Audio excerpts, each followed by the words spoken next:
The large majority of movies use screenplays, as those map out the story, the dialogue, and the character development. However, the collaborative nature of filmmaking also means that directors and actors will come up with ideas and lines on the set that then make their way into the finished film.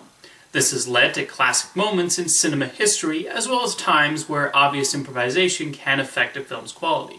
So is ad-libbing a good or a bad thing? Well, I think, like a lot of things, this can depend on the execution as well as the reasoning behind the improv sessions. It's worth pointing out that different directors had different attitudes towards actors coming up with lines on the spot. While Stanley Kubrick is known for his attention to detail and his specific visions, he was open to his actors improvising.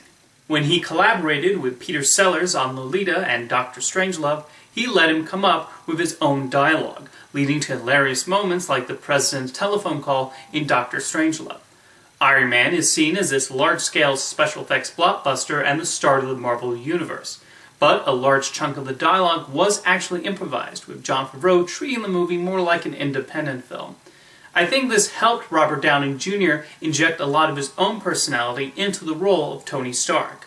Something I've noticed in my research is that directors whose work tend to rely heavily on dialogue are less inclined to let their actors improvise. Billy Wilder, who I think is one of the best screenwriters in Hollywood history, was adamant that his actors fully understood their characters and how they talked before filming began, and told them to stick with the script. And well, I think the number of classics Wilder directed speak for themselves. Quentin Tarantino, who has a very recognizable writing style, also prefers the cast stick to the lines exactly as written. Kevin Smith's films are very dialogue-driven, and he also strongly disliked when, say, Ben Affleck would try to change his lines. When he worked with Seth Rogen on Zack and Miri Make a Porno, however, he slightly changed this mindset to accommodate Rogen's acting style, which is known for being improv-heavy.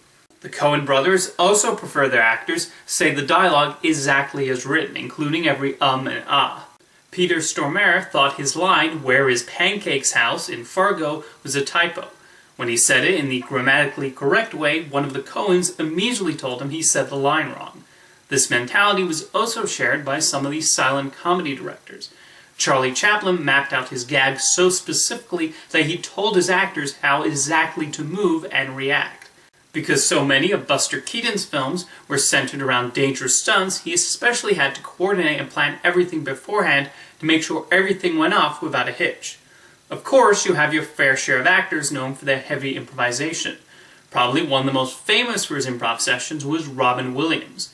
Williams' fast comedic timing would lead to him spending hours coming up with funny things for his characters to say, but never at the expense of the story being told. If there was a scenario where his character might riff, Williams would use that as an opportunity to launch into a whole series of jokes. Good Morning Vietnam, which is partly set at a radio station with Williams behind a microphone, gave him that platform to ad-lib a bunch of jokes for his DJ to say. There are entire scenes that primarily consist of Williams at the radio station, which Barry Levinson had to edit down from hours of footage. When recording his lines for the genie in Aladdin, he would say many of his lines as written. But whenever the genie would launch into an impression or a comedy routine for Aladdin, that was all material Williams came up with on the spot. The directors, Ron Clements and John Musker, then had to find the best jokes for the animators to bring to life on the screen. And now it's hard to imagine that animated classic without Robin Williams bringing his energetic personality to the genie. One actor that is prone to thinking of new ideas for his characters is Harrison Ford. The famous "I know" line in The Empire Strikes Back was something Ford felt was a better fit for Han Solo than the original line in the script. He was originally going to have an elaborate fight scene with a swordsman in Raiders of the Lost Ark, but on the day of filming that scene he turned to Spielberg and said, "Why don't I just shoot the guy?" This resulted in one of the best scenes in the Indiana Jones series and how it subverted audience expectations. A television example of ad-libbing being used in a clever way is the HBO series Curb Your Enthusiasm. Larry David will write only an outline of the plot, and then when it comes to filming the scenes, the actors will improvise, which will add to the natural rhythm and flow of a given episode.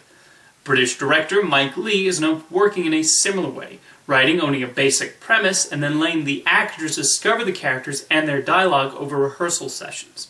I earlier mentioned Seth Rogen and his penchant for ad-libbing, and Rogen is part of a group of actors who came out of that style of coming up with a bunch of alternate lines on the spot.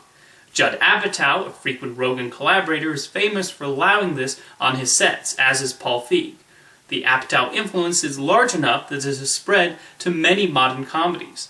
On the DVD bonus features for some of these comedies, there'll be clip montages labeled as line-o-ramas, where we see the actors come up with a bunch of different lines for a variety of scenes. I think this can be good or bad, and depends largely on the direction. I think the ad-libs in Knocked Up work, for example, because of the natural chemistry of the cast and the comedic scenarios already in place. Where this sort of comedic ad-libbing does not work is when it's obvious that the actors are being directed to say a bunch of possibly funny lines, which are later chosen in the editing room. It just gives a sense that these scenarios and jokes are being made up as they go along, and suggests a looseness with the script.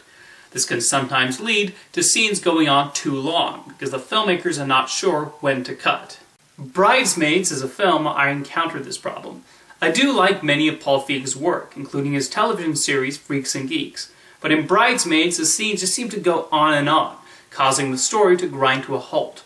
I understand the temptation with noted improvisers like Kristen Wiig, Maya Rudolph, and Melissa McCarthy in the cast, but at the end of the day, comedies still need to tell a story and not merely be a series of improv sessions strung together, and that's what Bridesmaids felt like to me. I also felt Mike and Dave Need Wedding Dates and Sisters fell into this trap, and it tends to lead to these sorts of comedies overstaying their welcome after a while. When it comes to who should have the final say in how a scene should be played, the director should be given more control over the actor. A famous example of an actor trying to take control was Crispin Glover, while filming the final scenes of Back to the Future. He took moral issue with how Marty's story concluded and told Robert Zemeckis his discomfort with the ending.